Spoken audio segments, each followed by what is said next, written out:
Guys, welcome to my channel. At pupunta tayo ng Thailand. Samahan nyo ako sa aking pagbiyahe para mabigyan ko yan ng mga tips kung paano tayo magkaroon ng Thrifty Travels Navigating Bangkok on a budget bonanza.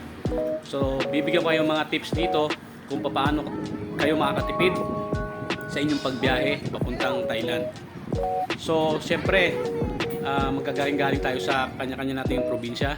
So, sumakay kami ng ferry and then sa bus. Gumamit tayo guys ng mga public transportation mula dito sa atin hanggang doon sa Thailand para makatipid tayo. Huwag tayong gumamit ng mga taxi or grab, iwasan natin yan guys para makatipid tayo.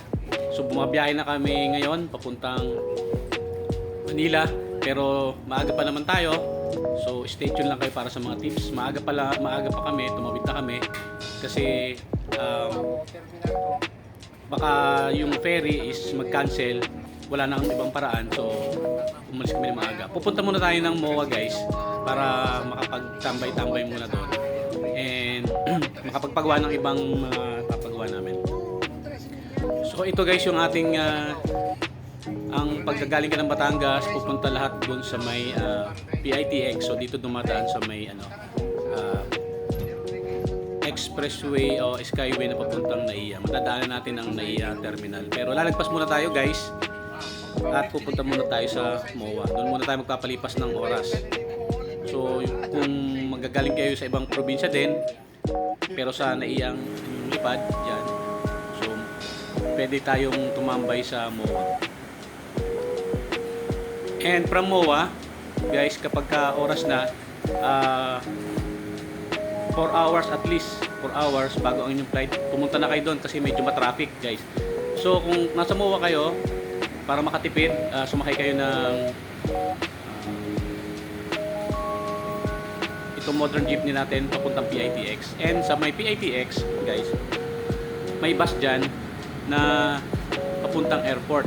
Dumadaan yan sa Airport 1, Terminal 1, Terminal 2, and Terminal 3. Pinapahuli nila yung Terminal 3. So medyo kapag naabutan nyo ng rush hour, baka matraffic kayo. Kaya mag-advance kayo guys ng at least 4 hours. Punta na kayo doon. Dahil baka matraffic kayo. Kasi mahaba ang pila sa immigration. So ang bayad guys ng itong premium bus na papunta sa terminal is 150 pesos. So practical ito guys kung isa, dalawa lang kayo instead na mag-grab kayo. Pero kung 3 to 4 kayo, mas practical ang grab. Lalo na kung medyo tipid na kayo sa oras. Kasi itong airport bus, dumadaan pa sa yan sa Terminal 1, Terminal 2, and Terminal 3. At diba lumalabas-labas pa yan, baka matraffic kayo sa labas. Kaya katulad dito sa amin, buti na lang mahaba pa yung oras namin. Matraffic guys. So ayan yung ating and tatlo kami, so 450 guys ang binayad namin. So kung practical lang ito guys kung nag-iisa ka o dalawa, pero kung tatlo, apat na kayo, pwede na kayong mag-grab guys. And isa pa, at least diretso na kayo sa Terminal 3, lalo na kung ikit kayo sa oras. So yun guys ang mabibigay kong tip sa inyo. Meron naman, kung nag-iisa ka, maganda to practical, 150. Pero kung Terminal 3 ka, medyo mahabang oras ang iyong iaanap para dito. Dahil nga, baka matraffic. So guys, nakalusot na kami sa immigration. Usual question lang naman yung tinanong sa amin, kung saan kami pupunta, saan kami na check-in, anong araw babalik, kung ano yung trabaho mo. So usual guys na mga question. Okay naman yung naging process namin sa immigration. Hindi kami na-offload guys. Siguro lalo mas maganda kung naka-group kayo and mahaba yung inyong advance booking kayo guys. And siguraduhin lang yung mga papers is handa. So ito na guys, waiting na lang kami para sa aming schedule na flight na papuntang Hong Kong. So yan lang guys, sasakyan namin Cebu Pacific, medyo maliit lang. At may chance na nandyan kami. Ang tambayan ng ang hintayan natin is kita natin yung mga eroplano sa labas. Ang maganda naman dito sa ating Terminal 3 is marami siyang comfort room. 5J 931 ang aming flight guys.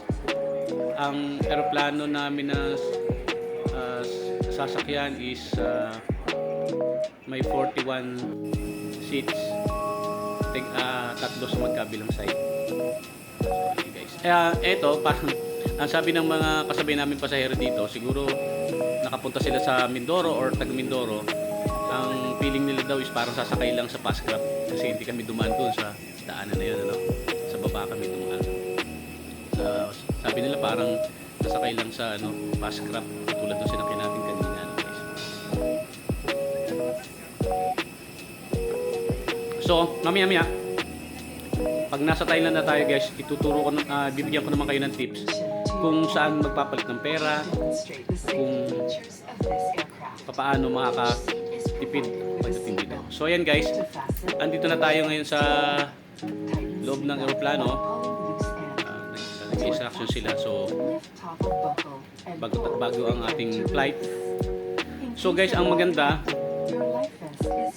ang i-book nyong hotel is along the train lines diyan sa Thailand, guys, para matipid kayo sa pagbiyahe. Hindi tayo gagamit ng taxi o mga tuk-tuk kasi mahal yan guys, mahal ang charging diyan.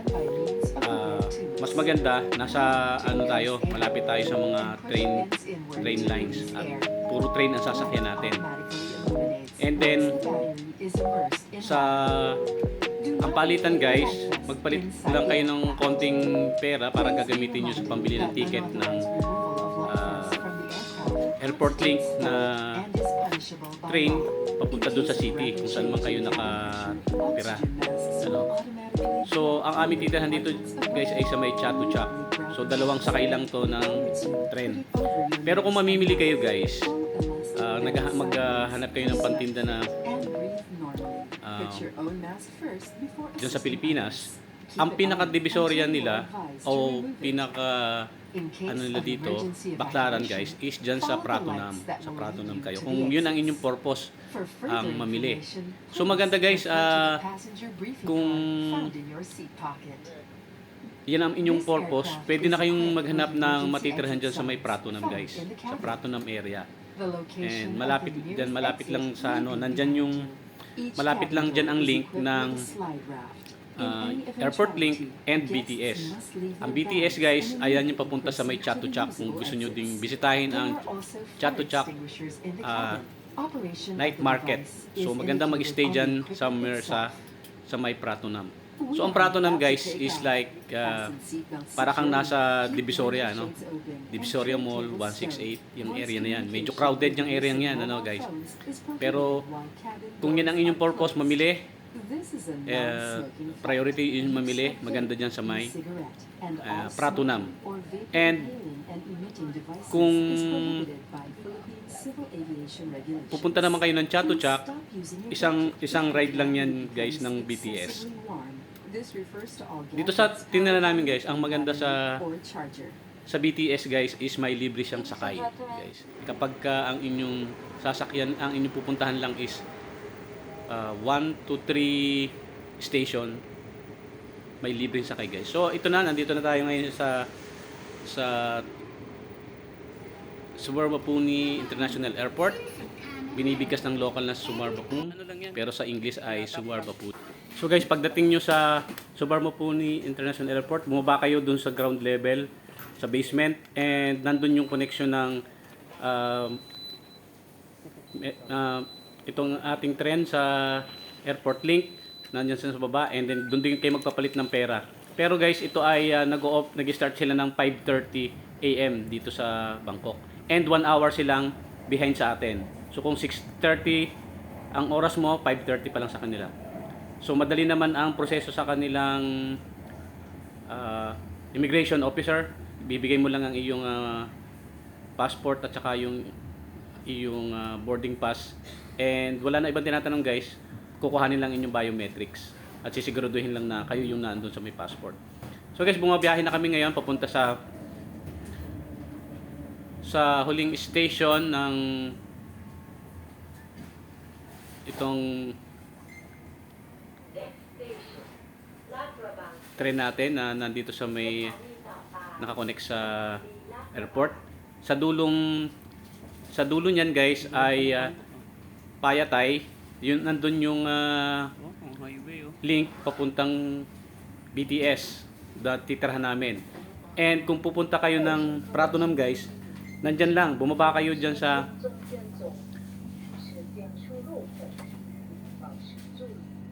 may Payatay or one station guys before Payatay, nandun yung Pratunam guys na market na kung gusto niyo mag-wholesale ng mga items, nandyan yan sa yung pangalawang huling station bago mag Payatay. So ang setting nito guys ng airport link is parang yung gagawin natin diyan sa Pilipinas na international airport sa may Bulacan. So parang ganun ang setting nito. 30 minutes ito guys mula dun sa airport. At mabilis ang takbo nito, 120 kilometers per hour. So ganyan guys, parang may mga palaisdaan, medyo para probinsya yung pinaglagyan ng kanilang airport. And then saka pupunta dun sa city. Yan, ito na guys. Kapag nakita nyo yung may dalawang blue na yan, ibig sabihin, pwede kayong lumipat ng train station. Yan. Dahil na dito sa Payatay, pupunta kami naman ng Chatuchak. BTS ang ginagamit guys. So, kung gusto nyo mag-ikot between Pratunam and Chatuchak, maganda guys, ang kuhanin yung hotel is along the BTS line. Alam nyo ba guys na sa BTS line ay may libre ang sakay kapag 1 to at least sa amin 1 to 4 station libre guys ang sakay diyan. So libre lang. Yung makakatipid, yan ang isang makakatipid tayo. Kung nasa ang inyong hotel is along the line. So lagi tayo magte-train lang ang ating biyahe. So ang babayaran natin sigurado is like kung magkano lang ang binabayaran ng local. Ang isa pa, hindi kayo matatraffic, napaka-efficient ng kanilang mga train. And malinis guys. So katulad ng ginagawa namin, ayun, pwede kayong bumili sa machine, pwede din naman bumili sa teller. So kapag kayo ay pupunta kapag kayo guys ay magkukuha sa machine and yung pupuntahan yung station is hindi mapindot, hindi mag-on, malamang libre yan guys, lalo na kung 1 to 3 station. Pero ang connection sa airport link, walang libre guys, kahit isang station lang. Nasubukan namin, walang libre. So dito lang sa BTS ako sigurado, hindi pa ako nakakasakay ng MRT nila. Marami kasing train dito guys, so hindi ko pa natatry. BTS sigurado. And then nandito na tayo sa Chatuchak Market kasi nga nagpahinga lang kami ng konti and then lumabas kami ng bandang hapon kasi medyo puyat and then nandito na. Ito guys ang setting ng Chatuchak. So para siyang pwede natin compare siya sa natin dun sa mga night market diyan sa Divisoria, lalo na parang Tutuban. So ganun ang mga presyohan nila dito guys. Meron ditong ibang nag-wholesale pero usually hindi mga ano na to. Hindi ito ang wholesale area talaga. Parang mga retail na rin. Pero may mga ang consider wholesale dito guys is 3 wholesale na yan. 6 mas mura pa ng kaunti. And ganun ang kanilang sistema. Mostly naman kahit dyan may sinasabi nilang wholesale pero siyempre mas mura pa din sa may Pratunam area guys. So ngayon guys, kung gusto nyong kumain, makatipid kayo, makalibre kayo, umakyat kayo guys dito kapag naandyan sa Chatuchak, mayroon diyang silang mall, Mix T ang pangalan ng mall. Nandiyan lang sa loob ng Chatuchak. Tingnan yung building dyan na mataas, Mix Mix T mall. Sa taas niyan guys, may food court sila. 3rd floor. So ayan yung dinaanan natin. Mura dyan ang pagkain guys, nasa mga 65, 60, 80 baht. So ang conversion guys ng dumating kami dito is 0.605. At ang pinakamagandang palitan dito guys is Super Rich. Super Rich.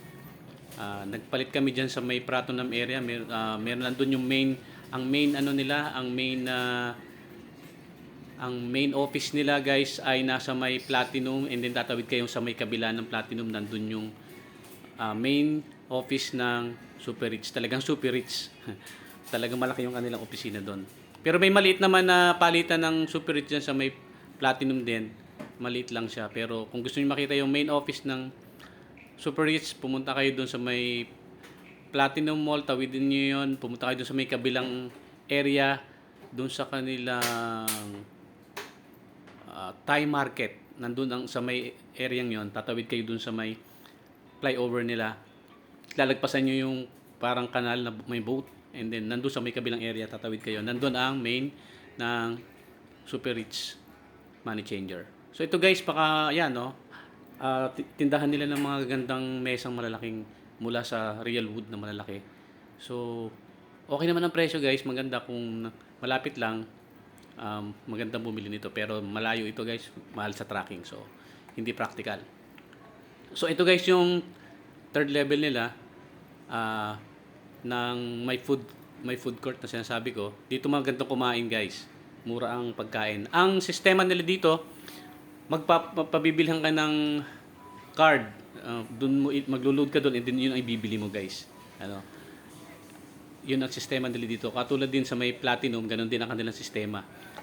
And pwede naman kuhanin guys yung natirang load, pero may bawas guys. Yung 40 mo, 29 baht na lang ibabalik. So ito ang kanilang food court, nasa third floor guys, ng mix mall ng Chatuchak. Yan guys, sa third floor yan. And then maraming ano dyan, parinda din. So ito yung kanilang food court guys. Marami din. Parang ano din, ang setup dito is parang 199. 999 and 168. So ganyan ang kanilang ang setup nito. May mga items na rin ng mga ganyan na makikita natin sa Pilipinas. Parang almost the same na rin guys ang presyo kapag hindi wholesale. Yan. So maghahanap lang kami ng aming mga pepestal mga kainan guys. Ang isang napansin ko dito guys is ano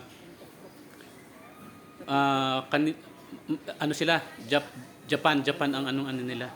Mahilig sila sa mga anime. Dito sa floor na to, pag pumunta sa kabilang side dito guys ng food court nila, puro tindahan ng mga anime figurines. Ay ang mamahal guys ng mga figurines ng mga anime ng Japan dito.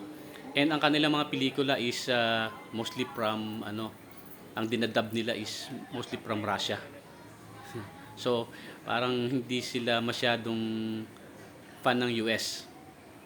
Japan and Russia ang kanilang mga ano dito.